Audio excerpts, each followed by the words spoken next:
Hola, bienvenidos a este canal de Secretos Revelados. Mi nombre es Macarena y vamos a comenzar el capítulo 15 de la novela Callando la ignorancia de mi karma. Es una novela de autobiografía de la historia de una medium, o sea, yo.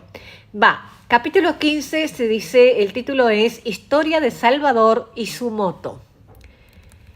Era el mes de noviembre del año 2010 y el verano se hacía sentir con sus oleadas de calor y los chicos disfrutaban de su juventud entre risas y diversiones con sus motos y enamoramientos. Entre ellos se encontraba mi hijo Salvador, de buen carácter, al que le gustaba ser el centro de atención donde quiera que llegase, con un humor bastante negro frente a la vida y sus peligros. Era un chico de pocas palabras con sus familiares adultos, algo muy común en los muchachos de esa edad que se creen maduros y seguros ante la vida, que enfrentan con cigarrillos, vino caliente y con sus cabezas bastante imprudentes. Esa noche se encontraba Salvador junto con sus amigos por la calle principal de la playa de la capital de Uruguay, Montevideo, frente al mar. Salieron en motos y otros en auto. En la madrugada, de repente, uno de sus amigos le preguntó a Salvador: «Amigo, ¿me prestas tu moto para ir a buscar unos cigarros?» «No», le contestó Salvador. «Dale, si te la llego a romper te la pago el doble». «No se trata de eso y lo sabés», le dijo Salvador, pero luego reconsideró y cambió de opinión. «Bueno, dale, sos mi jefe, llévate la moto entonces». Se bajó de la moto, le dio el casco y este chico se fue en la moto. Entre bromas y sin pensar en nada malo, se la entregó, pero empezaron a pasar las horas y el chico no regresó. De ahí es cuando sale todo el grupo de sus amigos en búsqueda y lo encontraron en el barrio llamado Carrasco, a unas 20 o 30 cuadras, a lo que le llaman la Rambla de Montevideo, en medio de una noche oscura y al rugir de las olas impacientes que se mezclaban con el ruido de las motos. Era de madrugada. La moto de mi hijo estaba tirada en el medio de la calle y resplandecía como un faro por su color amarillo. Salvador caminó hacia el vehículo mientras que sus otros amigos quedaron a la distancia mirando. Algunos comenzaron a decir cosas indescriptibles, quizá productos del miedo que se empezó a apoderar de todos. El viento había cubierto de arena de la playa toda la calle. Estaba como cubierta como un tapete y la moto se notaba que había resbalado por más de media cuadra con el muchacho encima. Y su pierna estaba destruida. Pero ese no fue el impacto mayor de mi hijo Salvador de 25 años, sino aquel de la cabeza, porque tenía el casco levantado arriba y un cigarrillo en la boca, lo cual le fue evidente que al caer y al no tener puesto el casco, se partió en muchos pedazos su cráneo y perdió la vida en un segundo. Quedó sin cigarrillos y sin existencia. Alejandro, mi exmarido, fue el primero al que le informaron del accidente, pues en esos tiempos tenía un cargo muy importante en la policía. Y lo llamaron y le dijeron que un joven muy chico, muy pequeño, muy adolescente, de cabellos negros, delgado, había fallecido en una moto que al parecer era de su hijo. «Hay un chico muerto, comisario», le dijeron.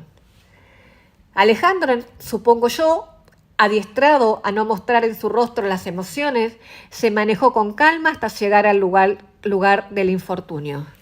Llegó al lugar y vio a lo lejos un cuerpo en el medio de la vereda, tapado con unas mantas. Eso lo mantuvo por muchos segundos tragando una saliva por su garganta, pero siguió caminando hasta acercarse a los policías que rodeaban el cadáver. Ahí prendió un cigarrillo con las manos temblorosas y miraba un punto fijo del cuerpo al lado de la moto de nuestro hijo y se quedó en silencio. De repente escuchó un ¡papá!, que fue Salvador que lo llamaba. En ese instante Alejandro casi que puedo decir que regresó a la vida. Se levantó, abrió los ojos, lo vio y se dio un buen abrazo con muchísimo alivio. La impresión causada por ese accidente, sumada a la angustia y a la incertidumbre, ese día lo obligó a ocultar, lo llevaron ese día a sufrir una fuerte descompensación luego de que pasara todo el papeleo e incluso ameritó una internación urgente. La muerte lo asustó y sin duda el amor que sentía por su hijo lo había hecho vulnerable al punto de que la sola idea de perderlo le creó el mayor de los desconciertos. Ante el suceso, a mí me mantuvieron al margen, pues habían llamado a mi hija Luz y le pidieron que no me contaran nada. Sin embargo, no contaron con que mi intuición era diferente y supe enseguidita que algo había pasado con Salvador, por lo que me levanté, serían las 4 o 5 de la madrugada. Me levanté, me vestí y salí rumbo a buscar a mi hijo. Al llegar al lugar estaba Alejandro, nos vimos, ya hacía bastantes años que no nos habíamos visto, y como siempre no fueron necesarias las palabras, porque aún las palabras, las miradas, aún hablaban. Pero en esos días cada quien hizo lo que le correspondía, ninguno buscó al otro, fuimos los papás que Salvador necesitó en ese momento y nada más. A partir de ese accidente yo comencé a sentir un malestar muy diferente a lo que ya venía experimentando. Y a los días siguientes trajeron consigo una ola de dolor insoportable. Lo que más sentía era el dolor de cabeza y poco a poco fui perdiendo también la movilidad en la pierna. Los puntos más altos de dolor los llegaba a sentir cuando venían a mi casa los amigos de Salvador, quienes cargaban su inconformidad y confusión por la desaventura.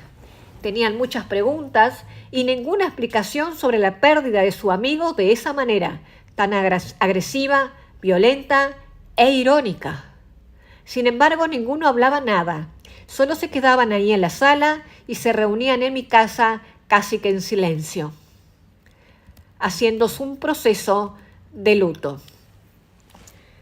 En esos días pronto tuve que volver a acudir a los médicos nuevamente porque no me podía alimentar, era mucho estado de nervio, estaba con una fisonomía casi que esquelética, tenía episodios de fiebre, no lograba probar bocado y hasta para caminar al baño debía pedir ayuda a mi hija Luz. Inclusive no podía ni siquiera ir a la farmacia, mis piernas sencillamente no me obedecían y no veía el sol porque era imposible que yo tolerara la luz del sol en mis ojos. Y entonces lo que comenzó siendo algo que sucedía cada tanto, comenzó a sobrevivir o a aparecer en mi vida a diario. Creo yo que eso fue uno de los peores tiempos en este caminar que he tenido. Sin duda algo literalmente me estaban matando. No obstante, los médicos, como siempre, no encontraron nada en mi pierna ni en mi cabeza. Hicieron rayos X y nada más que me mandaron al psicólogo que tomara calmantes, antidepresivos y que todo era culpa mía. Por lo que nuevamente volví a un tormento imposible de explicar. En esos días me resigné a aceptar que la ventana estaba abierta de nuevo y que ese frío que entraba era casi imposible de soportar. Empecé a pensar más y más en el suicidio como la única salida y por amor a mis hijos. El morir sería en mi estado el amparo mismo de tanta tortura propia y ajena. Lo comencé a planificar y en mis oídos apareció una voz muy clara y firme que me decía: Dale, matate, matate. Sos un asco de persona. Solo le complicás la vida a todos. Hacé algo, sé valiente, hacé algo al respecto. Vale, matate. Esa voz era casi permanente y era audible para mí y hasta la podía oler. Tenía un olor a azufre, a mugre y a cosas inmundas. Ese día bajé por las escaleras de mi apartamento a la casa donde vivían mis padres, casi a rastras por la escalera. Solo alcanzaba a ver como reflejos, como que si mi vista también se apagara por momentos, como que estuviera perdiendo la visión. Tampoco podía mover mi cuerpo, algo me cegaba y me inmovilizaba. Llegué con esfuerzo a contarles a mis padres y a Lucas, mi hermano, que yo estaba escuchando una voz que me ordenaba matarme. Sin embargo, ese día fue triste, porque los tres que se estaban mirando una televisión en la tardecita, pero los tres me contestaron al unísono que no dijera tanta estupideces juntas y que dejara de molestar. Continuaron mirando el programa de la televisión, no se dieron por enterados y siguieron con sus tareas. Yo bajé la mirada y me fui a mi casa. Y al otro día intenté matarme. No tenía muchos planes de suicidio en mi cabeza, así que tomé lo primero que encontré a la mano, actuando casi que como hipnotizada. Escribí una nota para mis hijos y caminé por todo el apartamento mirando las fotos de mi familia que, en vez de ayudarme a cambiar de idea, el efecto fue todo lo contrario. Estaba segura de que los libraría de una gran carga pesada que no era necesario vivir. Tenía un perro llamado Polo, un caniche, color canela, que comenzó a ponerse como loco y ladraba sin parar, quizá dándose cuenta de que yo estaba alienada, tratando de cortarme las venas con un cuchillo afilado de la cocina. Bajé al piso, tratando de calmarlo. Me senté en el piso frío y él comenzó a lamerme la cara secándome las lágrimas. Y ahí comencé a acariciarlo mucho tiempo, tendida ahí en el piso helado, en un día de invierno. A la vez que abrazaba una campera color roja que tenía de luz y unas zapatillas de Salvador que encontré debajo de la mesa. Tocaba las cosas sin parar, necesitaba como sentir el olor de mis hijos, mientras que mi perro Polo, llamado Polo, seguía lamiéndome toda la piel que veía en mi cuerpo, cara, manos, todo lo que yo tenía a disposición. Mi perro me empezó a lamer. Sabía que nadie llegaría a esa hora. Mi hija estaba con sus amigas donde había ido a quedarse la noche y mi hijo trabajaba en el restaurante a pocas cuadras de la casa. Mis pensamientos eran completamente oscuros. Sentía que no servía para nada. Apenas lograba hacerles alguna comida y luego iba derechita a la cama y ahí era una vida de sobreviviente. No era una vida digna de ser vivida. Y caí en ese pozo tan profundo donde ya no tenía salida. Pensé en mi abuela la canaria, con la seguridad de que ella me vendría a buscar de donde fuera que se encontrase. Y ahí la comencé a llamar, con una voz sin fuerza, como enmudecida. Abuela canaria, abuela llámete, abuela canaria. Y llamé a mi abuela que tantas veces la había sentido a mi lado. No tenía seguridad en esos tiempos, pero yo si había alguien que me podía ayudar era mi abuela. Y en esos momentos fue a la persona que llamé del otro lado del mundo. Y justo antes de tratar de cortarme las venas, llamé a mi ex esposo Alejandro y le dije que me perdonara, pero que yo ya había hecho todo lo humanamente posible y que el dolor ya no me dejaba vivir. Le pedí por favor que se comportara como un hombre y que se encargara de los hijos, de nuestros hijos, a partir de ese momento. No recuerdo qué fue lo que me respondió al teléfono. Solo sé que actuó muy rápido, supongo, que llamó al celular de mi hijo Salvador y este llegó cuando yo estaba a punto de cometer el peor de mis pesadillas.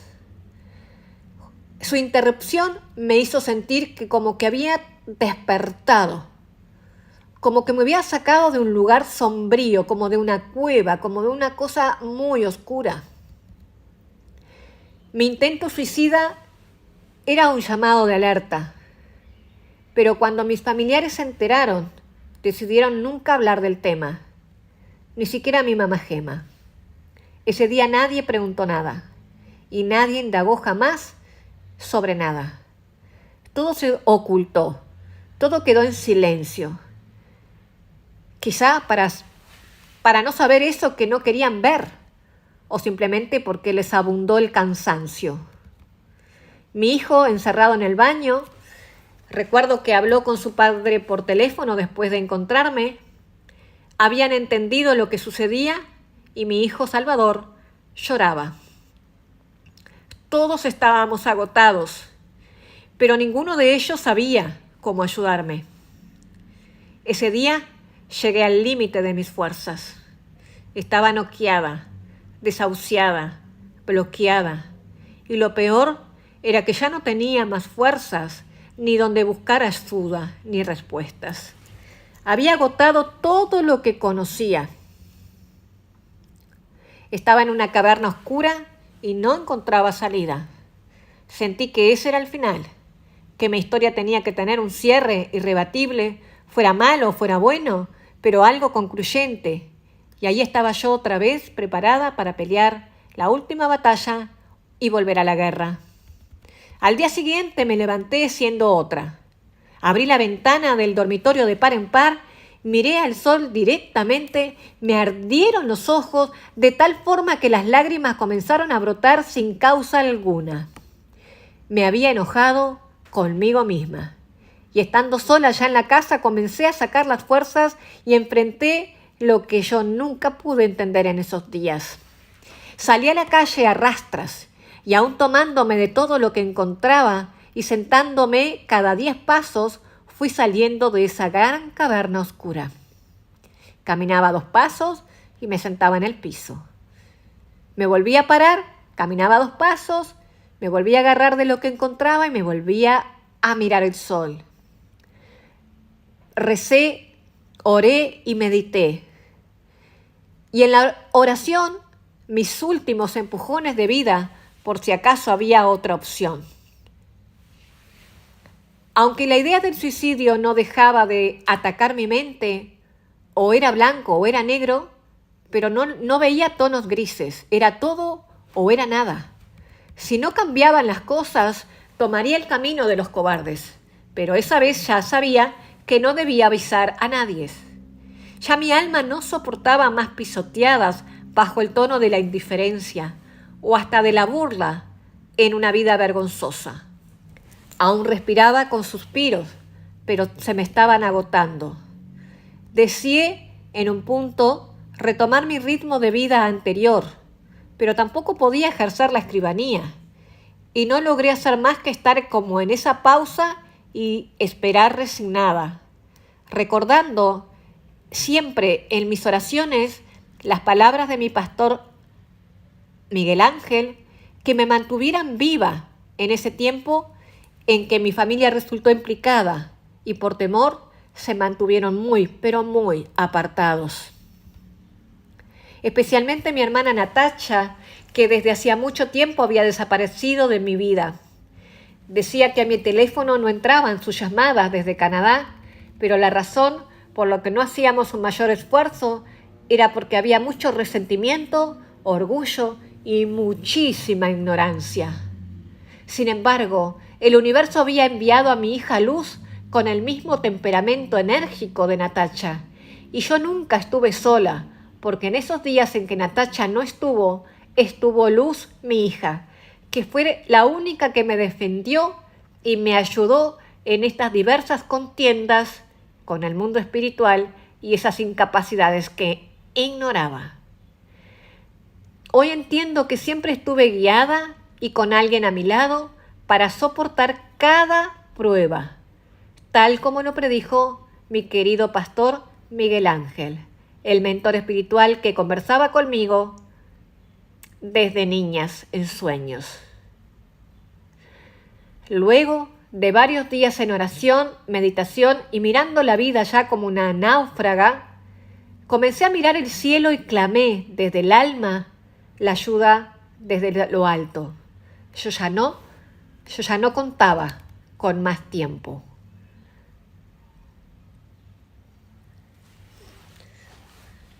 Muy bien, seres divinos. Realmente este capítulo yo no recordaba haberlo escrito. Quiero decirles que esta novela fue escrita hace como 10 años atrás. Estamos hoy en el día 17 del 12 del 2024. Mi nombre es Macarena Britos y acabo de leer Mi tentativa de suicidio en el 2010.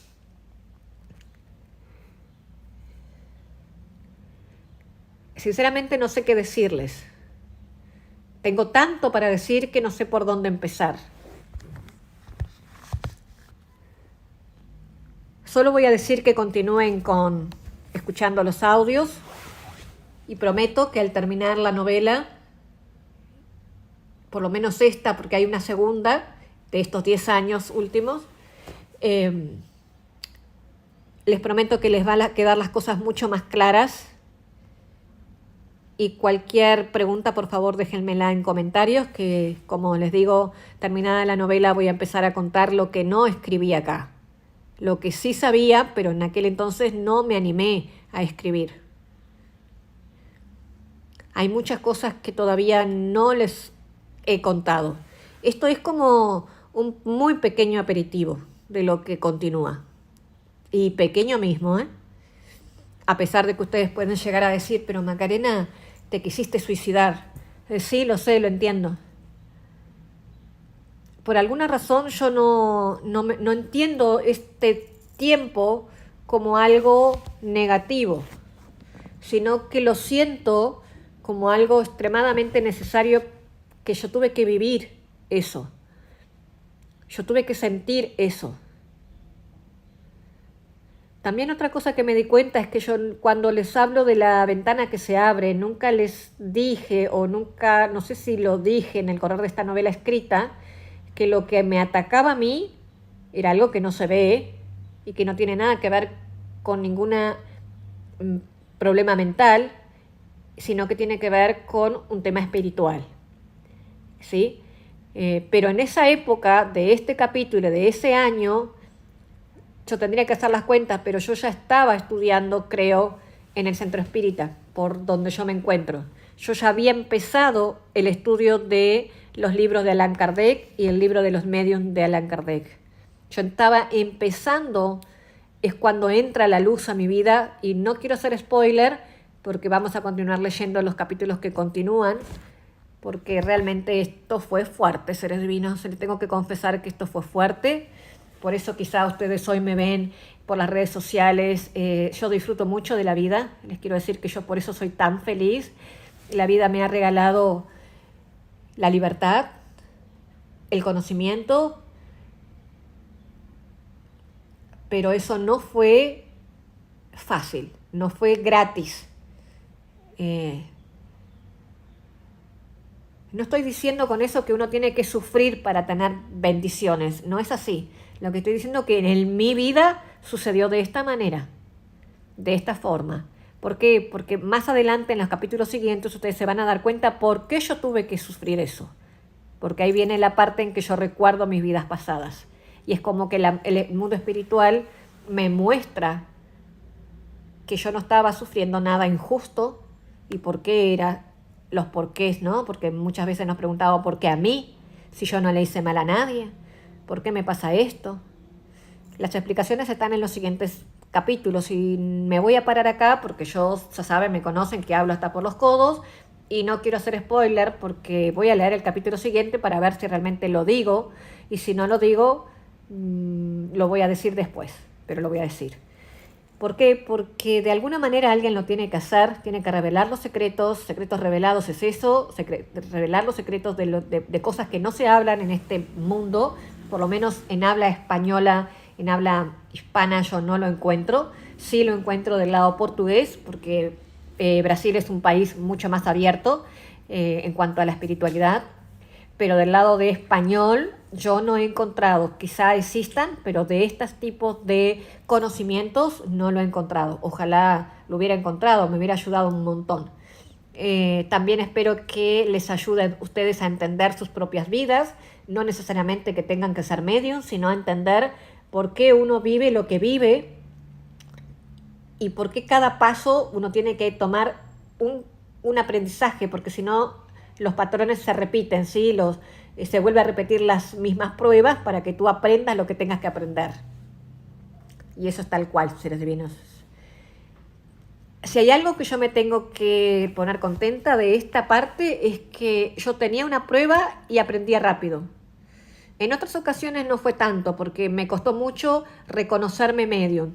Ahí sí me demoré como 10 años, seres divinos. Me costó mucho reconocerme que yo era medium y asumir ese rol y utilizar los dones que tengo como medium, ¿sí? No se olviden que yo era una persona de las leyes, de la justicia, de las cosas muy concretas, lo místico, a pesar de que yo siempre fui muy espiritual, era Piscis, no estaba dentro de mis, ¿cómo les explico?, de mis vocaciones, a dedicarme a algo espiritual. Pero bueno, hasta que no lo entendí, mi vida como que no se acomodó. Por eso siempre les digo, busquen su propósito de vida, porque hasta que tú no estés en tu propósito de vida, las cosas no se acomodan por más oraciones y por más que tú le pidas a la luna, a Dios, a todos los orishas, a los ángeles, no se acomoda hasta que tú no encuentras tu propósito de vida, que puede ser diferente para cada existencia. Puede ser que tengas que ser médico, mamá, que tengas que limpiar, que tengas que organizar, que tengas que aprender, que tengas que... Mil cosas, seres divinos. Cada uno en su realidad propia, ¿sí? Pero si uno se empeña en salir de ese propósito o no lo entiende, ahí es cuando la vida es como que te va dando cachetadas y te vuelve a las mismas pruebas o te vuelve a llevar a la misma cuestión para que tú reacciones y entiendas, y cuando tú entiendas, ahí es como que te abre el velo de la mente y dices, wow, ahora lo entendí, y ahí es cuando las cosas comienzan a cambiar. Muy bien, seres divinos, los quiero mucho, déjenme sus preguntas, no se preocupen por mí, fue una época, me dolió leerlo, me hubiera gustado no tener que leer este capítulo, pero así fue. El siguiente capítulo, capítulo 16, se llama Karmas y vidas pasadas. Los espero. Ahora sí, namaste.